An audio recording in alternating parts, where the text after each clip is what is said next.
الحمد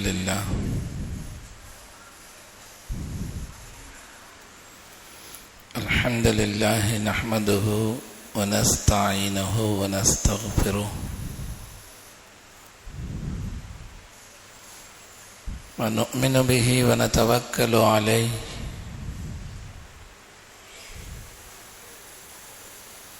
ونعوذ بالله من شرور أنفسنا ومن سيئات أعمالنا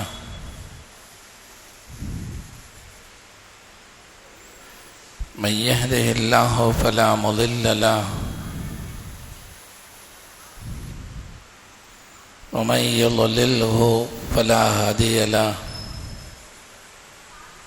ونشهد أن لا إله إلا الله ونشهد أن سيدنا ومولانا محمدا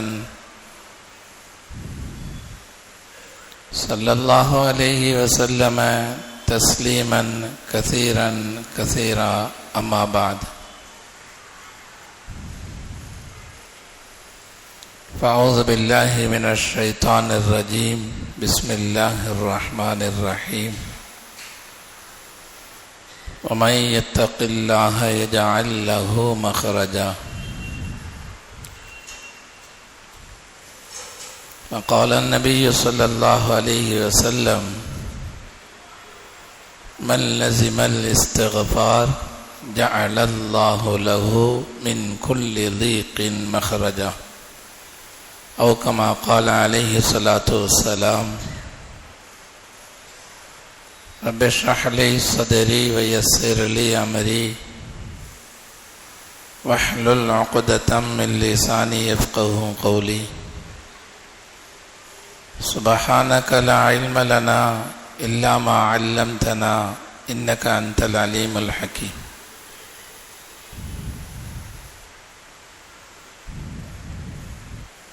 கண்ணியத்திற்கும் மரியாதைக்கு முறைத்தான அல்லாஹுவின் நல்லடியார்களே,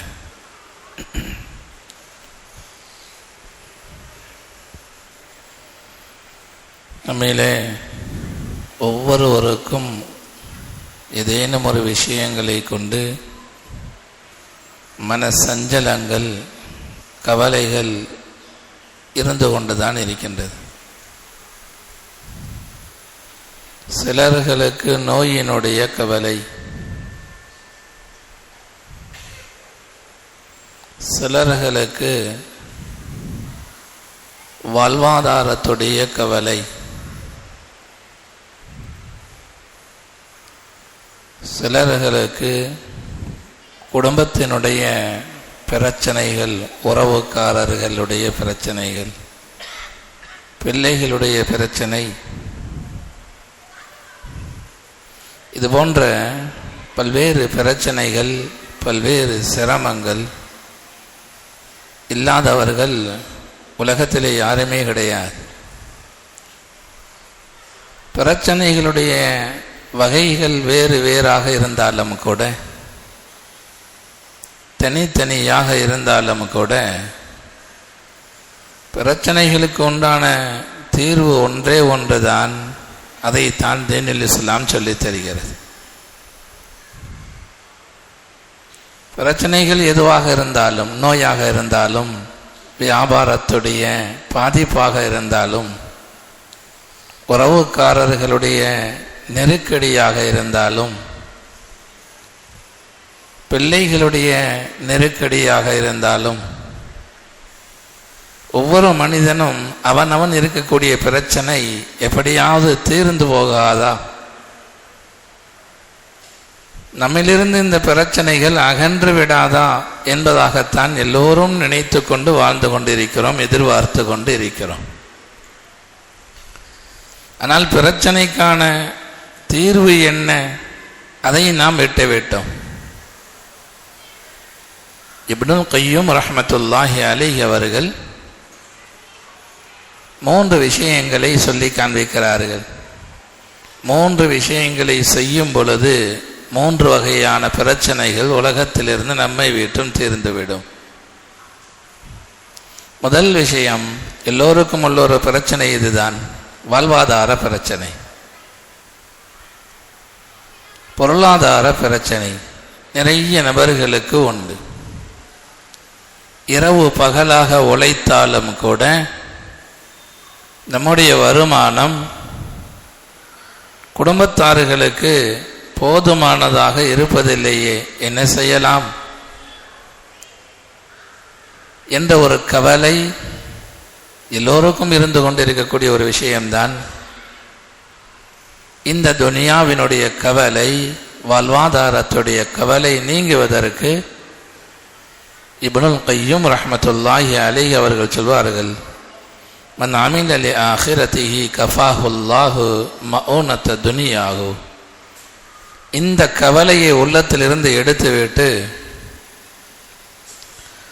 ஆகிரத்துடைய கவலையை யார் தன்னுடைய உள்ளத்திலே கொண்டு வருவாரோ துனியாவுடைய கவலை அது தானாகவே அகன்றுவிடும் என்பதாக இப்னுல் கய்யூம் ரஹ்மத்துல்லாஹி அலைஹி அவர்கள் சொல்வார்கள்.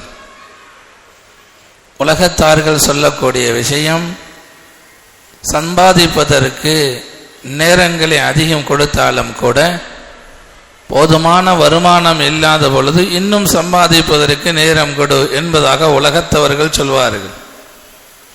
ஆனால் பெருமானார் ஸல்லல்லாஹு அலைஹி வஸல்லம் அவர்கள் சொல்வார்கள், உன்னுடைய நேரத்தை முழுமையாக துனியாவிற்கு கொடுத்து விடாதே, உலகத்தை சம்பாதிப்பதற்கே உன்னுடைய நேரத்தை கொடுத்து விடாதே, ஆகிரத்துடைய சிந்தனை உள்ளவனாக உன்னை மாற்றிக்கொள். நபிகள் நாயகம் ஸல்லல்லாஹு அலைஹி வஸல்லம் அவர்கள் சொல்வார்கள், ஆகிரத்து யாருடைய கவலையாக ஆகிவிடுமோ, மன் கானத்தில் ஆகிரத்து ஹம்மகு, யாருடைய கவலையாக ஆகிரத்து ஆகிவிடுமோ உலகத்தினுடைய வாழ்வாதாரத்துக்கு உண்டான பிரச்சனை தீர்வு அங்கிருந்து ஏற்படும். நபிகள் நாயகம் ஸல்லல்லாஹு அலைஹி வஸல்லம் அவர்கள் சொல்வார்கள், ஜஅலல்லாஹு கினாஹு ஃபீ கல்பிஹி, அல்லாஹ் அவருடைய உள்ளத்திலே முதன்மையாக போதும் என்ற நிலையை அல்லாஹ் ஏற்படுத்துவான். இதுதான் இங்கு பிரச்சனை. 10,000 மாதம் சம்பாதிப்பவரும் அவருடைய உள்ளத்திலேயும் எனக்கு போதவில்லை என்ற நிலையில் தான் வாழ்ந்து கொண்டிருக்கிறார். அதே நபருக்கு 15,000 வருமானம் கிடைத்தாலும் அவருடைய மனோநிலை இப்படித்தான் வரும், இது போதாது. சரி, 15 அல்லாஹ் 20 அதிகப்படுத்தி தருகிறான், அப்பொழுதும் அவருடைய மனோநிலை இதுதான், எனக்கு போதவில்லை. மனோநிலையை அல்லாஹ் சரி செய்கிறான். பெருமானார் ஸல்லல்லாஹு அலைஹி வஸல்லம் அவர்கள் சொன்னார்கள், ஜஅலல்லாஹு கினாஹு ஃபீ கல்பிஹி, போதும் என்ற மனோநிலையை அல்லாஹு ஜல்ல ஷானஹு தஆலா அவருடைய உள்ளத்திலே ஏற்படுத்துவான். இது போதும் எனக்கு, போதாது என்ற நிலையிலே உள்ளவர்கள் எவ்வளவு சம்பாதித்தாலும் போதாதுதான், இன்னும் சம்பாதிக்க வேண்டும். லட்சம் சம்பாதிப்பவர்கள் பல லட்சத்திற்கு ஆசைப்படுகிறார்கள், பல லட்சம் சம்பாதிப்பவர்கள் கோடி சம்பாதிக்க ஆசைப்படுகிறார்கள். ஆகிரத்து யாருடைய கவலையாக ஆகிவிடுமோ அல்லாஹ் முதன்மையாக செய்யக்கூடிய விஷயம், அவருடைய உள்ளத்திலே போதும் என்ற மனோபக்குவத்தை அல்லாஹ் ஏற்படுத்துவான். இரண்டாவதாக ரசூலுல்லாஹி ஸல்லல்லாஹு அலைஹி வஸல்லம் அவர்கள் சொன்னார்கள், வஜமஅ லஹு ஷம்லஹு, அவருடைய ஒட்டுமொத்த தேவைக்கும் அல்லாஹு தஆலா ஏற்பாடு செய்து கொடுப்பான். என்ன பொருளாதாரம் தேவையோ அதை கொண்டு வந்து அல்லாஹ் கொடுப்பான். அவருடைய தேவைகளிலே என்ன வருமானம் ஏற்படுமோ அதிலே அல்லாஹ் பரக்கத்து செய்வான். ஒரு மனிதன் 50,000 சாதிக்க முடியாத விஷயங்களை 10,000 ஒரு மனிதன் சாதிப்பான். ஆகிரத்து யாருடைய கவலையாக இருக்குமோ அவருக்கு அல்லாஹ் இவ்வளவு பரக்கத்து செய்வான். 50,000 சம்பாதித்தும் முடியவில்லை என்பவரை விட 10,000 இவருடைய அத்துணை குடும்ப தேவையும் அல்லாஹு தஆலா ஏற்பாடு செய்து கொடுப்பான். வஜமஅ லஹு ஷமஅஹு, இவருடைய ஒட்டுமொத்த தேவையையும் அல்லாஹு தஆலா ஒருங்கேறு சேர்த்து கொடுப்பான். மூன்றாவதாக பெருமானார் ஸல்லல்லாஹு அலைஹி வஸல்லம் அவர்கள் சொன்னார்கள், வஅததுஹு துன்யா வஹிய ராகிமத்துன், அவருடைய காலடியிலே உலகம் வந்து விழுகும். ஆகிரத், நான் மௌத்தாக போகிறேன், எனக்கென்று ஒரு வாழ்க்கை உண்டு மறுமையிலே என்ற சிந்தனையோடு இந்த உலகத்திலே யார் வாழ்வார்களோ துனியா அவருடைய காலுக்கு வரும் என்பதாக நபிகள் நாயகம் ஸல்லல்லாஹு அலைஹி வஸல்லம் அவர்கள் சொல்வார்கள். உலமாக்கள் இதை விளங்குவதற்கு அழகான உதாரணங்களை சொல்வார்கள். எல்லோருக்கும் அல்லாஹ் ரிஸ்க் தருகிறான். உலகத்திலே பிறந்து மௌத்தாகும் வரைக்கும் உள்ள எல்லா மனிதர்களுக்கும் அல்லாஹ் ரிஸ்க் தருவான். அல்லாஹ் ரிஸ்க் கொடுக்கக்கூடிய முறை 2 விதம். பறவைகளுக்கு, நம்முடைய வீட்டிலே வளர்க்கக்கூடிய பறவைகளுக்கு நாம் ரிஸ்க் கொடுப்பது உண்டு, தீனி வைப்பது உண்டு. ஒன்று இருக்கிறது, ஒரு பாத்திரத்தில் ஏதாவது தானியங்களை போட்டு அந்த பறவைக்கு முன்பதாக வைத்து விடுவது. எந்த பறவையை நாம் வளர்க்கிறோமோ, ஒரு கோழி வளர்க்கிறோம், அந்த கோழிக்கு முன்பதாக ஒரு சிறிய பாத்திரத்தில் போதுமான தானியத்தை போட்டு அதற்கு முன்பதாக வைத்து விடுவது, இது ஒரு முறை. இன்னொரு முறை தானியங்களை எடுத்து தூவி விடுவது, இது ஒரு முறை. 2 முறையிலே அல்லாஹ் யார் தன்னுடைய வாழ்க்கையை ஆகிரத்துக்காக வேண்டி ஆக்கிக் கொள்வாரோ அவருக்கு அல்லாஹ் எப்படி கொடுப்பான் தெரியுமா? சிறு உழைப்பு, நிறைய வருமானத்தை அல்லாஹ் கொடுப்பான். எப்படி பாத்திரத்திலே நாம் ஒரு பறவைக்கு முன்பதாக உணவு வைக்கிறோமோ, இருந்த இடத்தில் இருந்து எந்த சிரமமும் இல்லாமல் அதனுடைய ரிஸ்குடைய தேவை பூர்த்தியாகும். சில நேரங்களில் தூவி விடுவான். காலையில் எழுந்திருத்தல் இருந்து இரவு படுக்கும் வரைக்கும் மனிதன் அலைவான் அலைவான் அலைவான், ஆனாலும் ரிஸ்க் பூர்த்தியாகாது. அந்த அமைப்பிலும் சிலருக்கு அல்லாஹ் கொடுப்பான். யார் ஆகிரத்தை மறந்து வாழ்வார்களோ அவர்களுக்கு அல்லாஹ் ரிஸ்கை பரத்தி விடுவான். காலை முதல் உழைப்பு செய்ய வேண்டியது வரும். யார் அல்லாஹுடைய சிந்தனையிலே, ஆகிரத்துடைய சிந்தனையிலே இருப்பார்களோ அவர்களுக்கு தேடி வந்து அல்லாஹ் கொடுப்பான். நடந்த உண்மைகள் இது. சஹாபா பெருமக்களுடைய வாழ்க்கையிலே அப்படி நடந்திருக்கிறது. ஒரு சஹாபி சிறுநீர் கழிக்க போகிறார். அன்றைய காலங்களிலே சிறுநீருடைய தேவைக்கான ஏற்பாடுகள் வீடுகளிலே கிடையாது. வீட்டை விட்டும் வெளியே ஆள் நடமாட்டமில்லாத பகுதிகளுக்கு போக வேண்டும். அதுபோல ஒரு சஹாபி ஆள் நடமாட்டம் இல்லாத ஒரு இடத்திற்கு போகிறார். சிறுநீர் கழிப்பதற்காக வேண்டி, சுய தேவைக்காக வேண்டி சிறுநீர் கழித்து கொண்டிருக்கிறார். அருகிலே ஒரு எலி பொந்து இருக்கிறது. எலி பொந்தில் இருந்து ஒரு எலி தங்க நாணயத்தை தன்னுடைய வாயிலே கொண்டு வந்து அந்த சஹாபிக்கு முன்பதாக போடுகிறது. ஆச்சரியமான ஒரு விஷயம், ஆச்சரியமான ஒரு நிகழ்வு. ஒரு தீனாரை கொண்டு வந்து போடுகிறது தங்க நாணயத்தை. சஹாபி பார்த்து கொண்டே இருந்தார்கள். திரும்ப அது பொந்துக்குள் போகிறது. இன்னொரு தீனாரை கொண்டு வந்து கொடுக்கிறது. திரும்ப பொந்துக்குள் போகிறது. இன்னொரு தீனாரை கொண்டு வந்து தருகிறது. அந்த சஹாபி இடத்திலே 17 தீனார்கள் தங்க நாணயத்தை கொண்டு வந்து கொடுத்தது. 17ஐயும் எடுத்துக்கொண்டு பெருமானார் ஸல்லல்லாஹு அலைஹி வஸல்லம் அவர்களிடத்திலே வந்தார்கள். யா ரசூலல்லாஹ், இப்படி எல்லாம் நடந்தது. நபி ஸல்லல்லாஹு அலைஹி வஸல்லம் அவர்கள் சொன்னார்கள், அல்லாஹ் உங்களுக்கு கொடுத்தது, கொடுக்க வேண்டியவன் நினைத்தால் எப்படியும் கொடுப்பான், கஷ்டம் இல்லாமலும் கொடுப்பான். கொடுக்க கூடாது என்பதாக ரப்பு முடிவு செய்தால் என்ன கஷ்டப்பட்டாலும் கிடைக்காது.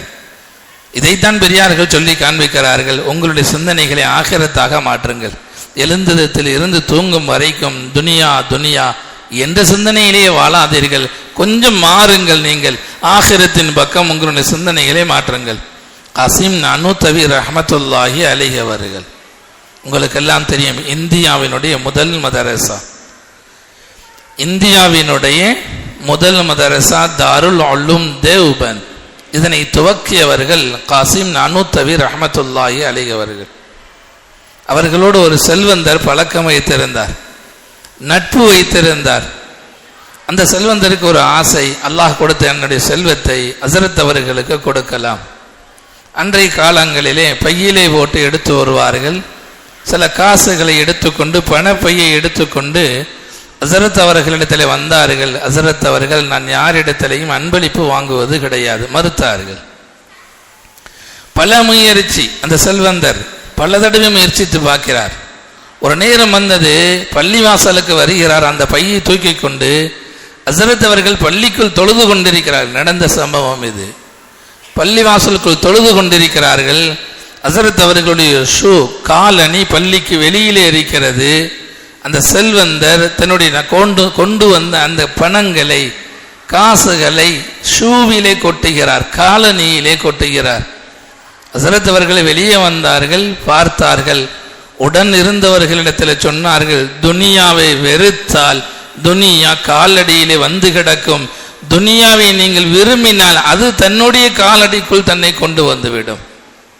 ஆகிரத்துடைய சிந்தனை வரும் பொழுது அல்லாஹ் என்ன தேவை வேண்டுமோ அதை கொண்டு வந்து கொடுப்பான்.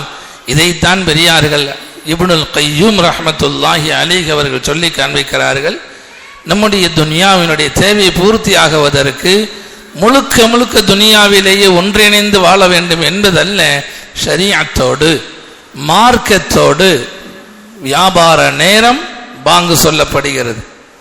நல்ல முஃமின் இப்படி சம்பாதிப்பார், பாங்கு சொல்லப்பட்ட உடனேயே வியாபாரத்தை விட்டு விட்டு நேரடியாக தொழுகைக்கு போவார். இது ஆகிரத்துடையவருடைய சிந்தனை. இது நோன்பு காலம், நோன்பை விட்டு விட்டு நல்ல முஃமின் சம்பாதிக்க மாட்டார். வேறு என்ன அமல்கள் இருக்குமோ அந்த அமல்களுக்கு முக்கியத்துவம். இதுதான் ஆகிரத்துடைய சிந்தனை.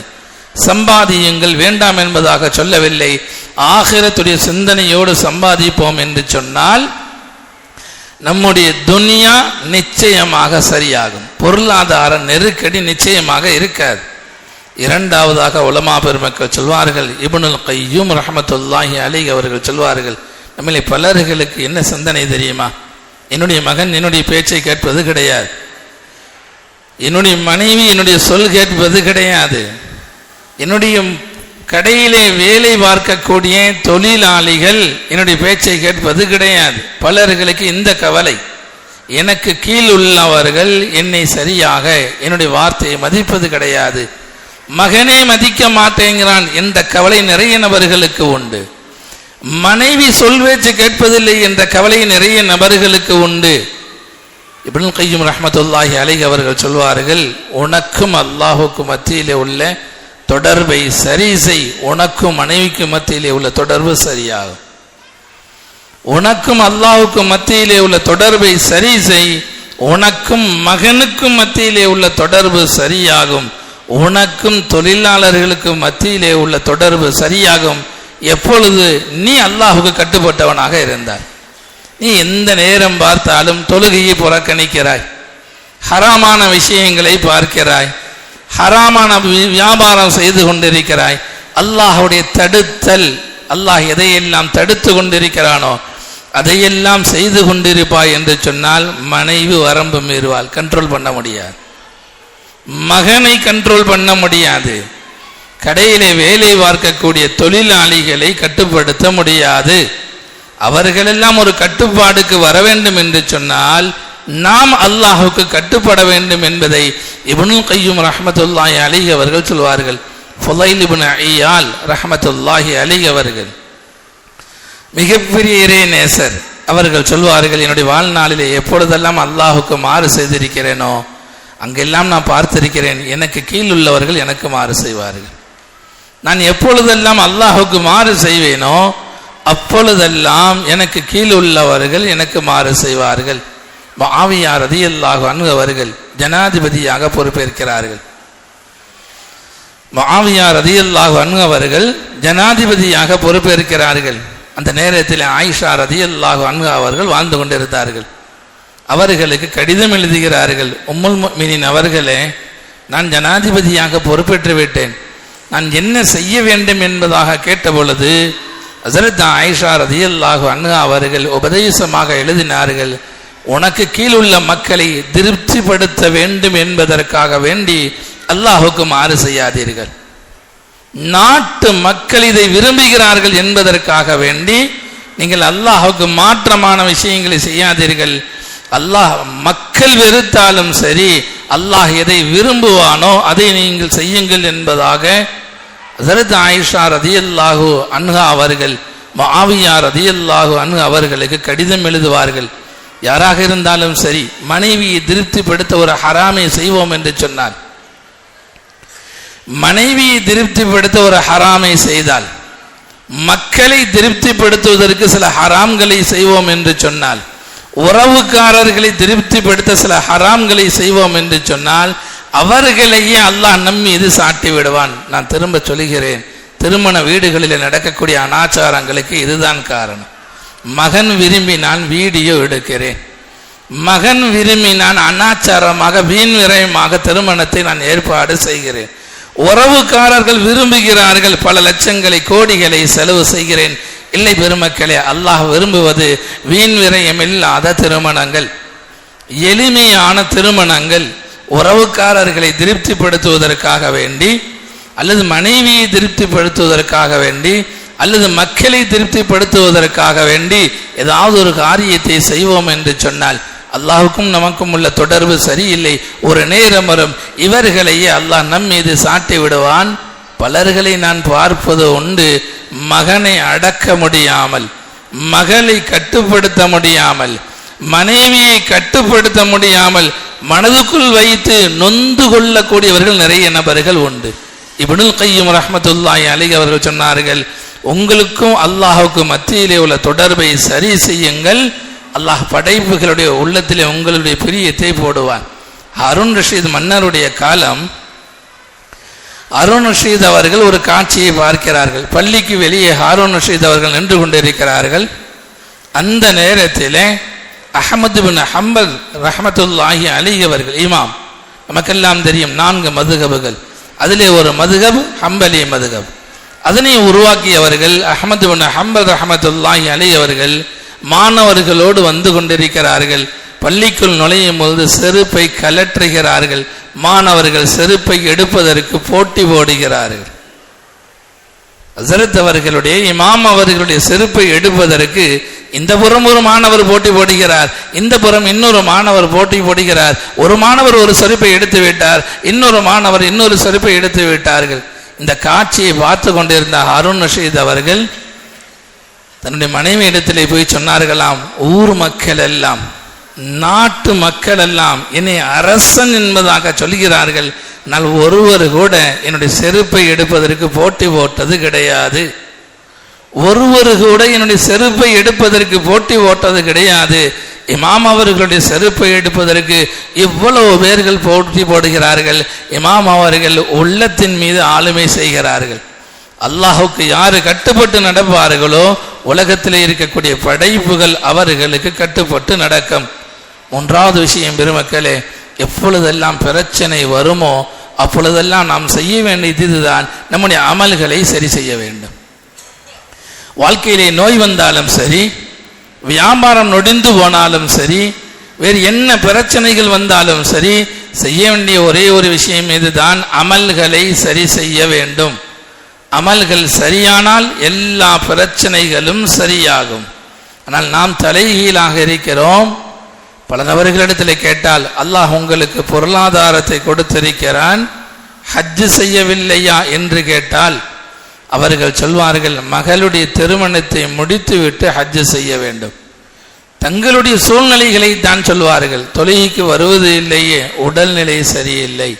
தொழுகைக்கு ஏன் வருவதில்லை? வியாபாரம், கடையிலே ஆள் கிடையாது, கடையிலே கூட்டம். நம்முடைய நிலைமைகளை தான் சொல்கிறோம். பெருமக்கள் சொல்லி தருகிறார்கள், நிலைமைகளை சொல்லாதீர்கள், நிலைமைகளை சரி செய்ய அமல்களை நீங்கள் சரி செய்யுங்கள். நோய் சரியாக வேண்டுமா, அமல்களை நாம் அதிகப்படுத்த வேண்டும், ஐவேயிலே தொழுகைகளாக மாற வேண்டும்.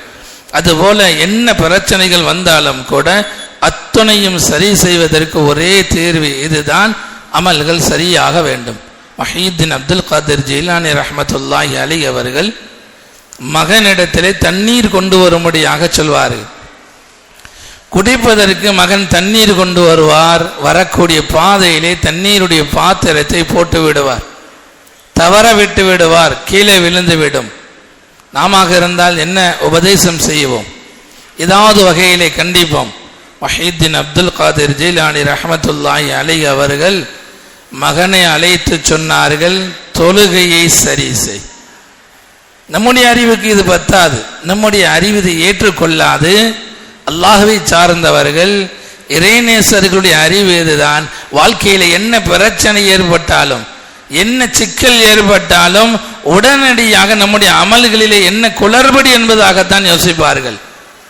தன்னுடைய மகனுக்கு சொன்னார்கள், தொழுகையை சரி செய், தொழுகையை கவனம் இல்லாமல் தொழுகிறாய், இந்த ஒரு சிறு வேலையை கூட உன்னால் சரியாக செய்ய முடியவில்லை. பெருமானார் ஸல்லல்லாஹு அலைஹி வஸல்லம் அவர்கள் வாழ்க்கையிலே எந்த பிரச்சனை வந்தாலும், வியாபாரம் நொடிந்து போனாலும், வேறு மௌத்து ஏற்பட்டாலும், வேறு என்ன பிரச்சனை ஏற்பட்டாலும், நபிகள் நாயகம் ஸல்லல்லாஹு அலைஹி வஸல்லம் அவர்கள் குறித்து ஹதீஸ் கிதாபுகளிலே பதிவு செய்யப்படுகிறது, இதா ஹஸபஹு அம்ருன் ஃபஸிஅ இலா ஸலா, என்ன திடுக்கமான விஷயம் ஏற்பட்டாலும் நபிகள் நாயகம் ஸல்லல்லாஹு அலைஹி வஸல்லம் அவர்கள் தொழுகையின் பக்கம் செல்வார்கள். எவ்வளவு என்னதான் பிரச்சனையாக இருந்தாலும் நம்முடைய அமல்களின் பக்கம் கவனம் செலுத்த வேண்டும். ஹசன் பஸரி ரஹ்மத்துல்லாஹி அலைஹி அவர்களிடத்திலே ஒரு மனிதர் வந்தார். ஹஸரத் அவர்களே, திருமணமாகி நிறைய ஆண்டுகள் ஆகிவிட்டது, என்னுடைய மனைவிக்கு குழந்தை கிடையாது, நான் குழந்தை பாக்கியம் இல்லாதவனாக இருக்கிறேன். ஹசன் பஸரி ரஹ்மத்துல்லாஹி அலைஹி அவர்கள் சொன்னார்கள், அல்லாஹ்விடத்தில் இஸ்திக்ஃபார் செய்யுங்கள், பாவ மன்னிப்பு தேடுங்கள். இன்னொரு மனிதர் வந்தார், கிணற்றிலே தண்ணீர் இல்லை என்பதாக சொன்னார். ஹசன் பஸரி அவர்கள் சொன்னார்கள் ரஹ்மத்துல்லாஹி அலைஹி அவர்கள், அல்லாஹ்விடத்திலே பாவ மன்னிப்பு தேடுங்கள், பாவத்தை நினைத்து அழுகுங்கள் அல்லாஹ்விடத்திலே. இன்னொரு மனிதர் சொன்னார், வியாபாரம் சரியாக இல்லை. அதற்கும் ஹசன் பஸரி ரஹ்மத்துல்லாஹி அலைஹி அவர்கள் சொன்னார்கள், அல்லாஹ்விடத்திலே இஸ்திக்ஃபார் செய்யுங்கள், பாவ மன்னிப்பு தேடுங்கள். அருகில் இருந்த ஒரு மனிதர் கேட்டார், ஒவ்வொருவரும் ஒரு தேவைக்காக வேண்டி வந்தார்கள், எல்லோருக்கும் நீங்கள் சொன்ன பதில் ஒரே பதில், இஸ்திக்ஃபார் என்ற பதில் தான். அதற்கு ஹஸரத் அவர்கள் சொன்னார்கள், குர்ஆனிலே சொல்லப்பட்ட ஒரே அமல் இதுதான். என்ன பிரச்சனைகள் வந்தாலும், பொருளாதார பிரச்சனையாக இருந்தாலும், குழந்தை பாக்கியம் இல்லை என்று சொன்னாலும், அல்லது தண்ணீர் பிரச்சனையாக இருந்தாலும், எல்லாவற்றுக்கும் அல்லாஹ் சொல்லக்கூடிய ஒரே விஷயம் இதுதான், இஸ்தக்ஃபிரு ரப்பக்கும் இன்னஹு கான கஃபாரா யுர்சிலிஸ் ஸமாஅ அலைக்கும் மிதராரா வயும்திதுக்கும் பிஅம்வாலின் வபனீன். அல்லாஹ்விடத்திலே பாவ மன்னிப்பு தேடுங்கள், அவள் பாவங்களை மன்னிக்க கூடியவனாக இருக்கிறான், உங்களுக்கு பொருளாதார உதவி செய்வான், மலையை இறக்கி வைப்பான், குழந்தைகளை தருவான் என்பதாக குர்ஆனிலே அல்லாஹ் சொல்லி இருக்கிறான் என்ற ஒரு செய்தியை ஹசன் பஸரி ரஹ்மத்துல்லாஹி அலைஹி அவர்கள் சொல்வார்கள். நாம் எந்த பிரச்சனைகளை சந்தித்தாலும் எல்லாவற்றுக்கும் ஒரே தீர்வு இதுதான் பெருமக்களே, அல்லாஹ்விடத்திலே அழுகுவது மட்டும்தான். இந்திய முஸ்லிம்களுக்கு நாம் சொல்ல விரும்புவது இதுதான், மிகப்பெரிய பிரச்சனைகளை இந்த நாட்டிலே நாம் எதிர்கொண்டிருக்கிறோம். இந்த பிரச்சனைக்கு ஒரே தீர்வு அவன் சரியல்ல இவன் சரியல்ல என்பது அல்ல, ஆட்சியாளர்கள் குறித்து முறையிடுவது அல்ல. அல்லாஹ் சொல்லக்கூடிய ஹதீஸே குதுசியை பெருமானார் ஸல்லல்லாஹு அலைஹி வஸல்லம் அவர்கள் சொல்வார்கள், அல்லாஹ் சொல்வான், லா ததுஉ அலல் முலூக், ஆட்சியாளர்களை நீங்கள் சபிக்காதீர்கள். லா ததுஉ அலல் முலூக், ஆட்சியாளர்களை நீங்கள் சபிக்காதீர்கள். அஷ்கிலு அன்ஃபுஸக்கும் பித்துஆஇ வதலர்ருஇ, என்னிடத்திலே அழுகுவதை கொண்டு நீங்கள் ஈடுபடுங்கள் என்பதாக அல்லாஹ் சொல்லுவான். இன்னும் அழுக இந்திய நாட்டுடைய முஸ்லிம்கள் தயாராகவில்லை. அதனால் தான் பிரச்சனைகள் அதிகமாகி கொண்டே போகிறது. இன்னும் நாம் அழுகுவதற்கு தயாராகவில்லை. பல உயிர்களை பலி கொடுத்து விட்டோம். இந்த நாட்டிலே பல முஸ்லிம்களுடைய கருப்புகள் சூறையாடப்பட்டு விட்டது. மஸ்ஜிதுகள் இன்று இடிக்கப்பட்டு கொண்டிருக்கக்கூடிய இந்த நேரத்திலும் கூட, இவ்வளவு நெருக்கடிகள் வந்தும் கூட, இன்னும் இந்திய முஸ்லிம்கள் அழ தயாராக இல்லை. ஒரே தீர்வு இது மட்டும்தான் பெருமக்களே, ரப்பிடத்தில் அழுக வேண்டும். ரமலானிலே நல்லோர்கள் அழுதார்கள். ரமலானிலே நடந்த தேர்தலிலே அல்லாஹ் நல்ல முடிவை தந்தான். இன்னும் அழுக வேண்டும், இன்னும் அழுக வேண்டும். அழுகுவோம் என்று சொன்னால் தான் நமக்கு வெற்றி. அல்லாஹ் ஆட்சியாளர்களை கொண்டு என்ன தீங்கு வருமோ அந்த தீங்கை அல்லாஹ் நீக்குவான். ஆட்சியாளர்கள் யாராக இருந்தாலும் சரி, அவர் இந்துவாக இருக்கட்டும், முஸ்லீமாக இருக்கட்டும், யாரை கொண்டும் எதுவும் ஆக போவதல்ல. முஸ்லீம் மட்டும் ஆட்சிக்கு வந்தால் நல்லது நடக்கும் என்பதல்ல. ஆட்சியாளர்களுடைய உள்ளத்திலே, அரபு நாடுகளிலே ஆட்சியாளர்கள் யார்? பாதிக்கப்படுவது முஸ்லீம் தான், பாதிப்பை ஏற்படுத்துவர்களும் முஸ்லீம் தான். ஆட்சியாளர் யார் என்பதல்ல, நம்முடைய அமல்கள் எவ்வளவு தூரம் இருக்கிறது என்பதை தான் கவனிக்க வேண்டும். அதிகமாக அழுக வேண்டும். தனி மனித வாழ்க்கையினுடைய பிரச்சனையாக இருந்தாலும் சரி, உம்மத்துடைய பிரச்சனையாக இருந்தாலும் சரி, நம்முடைய அமல்களை சரி செய்ய வேண்டும். வல்ல அல்லாஹ் அதிகமாக அல்லாஹ்விடத்தில் அழுது அல்லாஹ்வுடைய உதவியை பெறக்கூடிய நல்ல மக்களாக அல்லாஹு ஜல்ல ஷானஹு தஆலா நம்ம அனைவரையும் ஆக்கி அருள் புரிவானாக. வ ஆகிரு தஅவானா அனில் ஹம்துலில்லாஹி ரப்பில்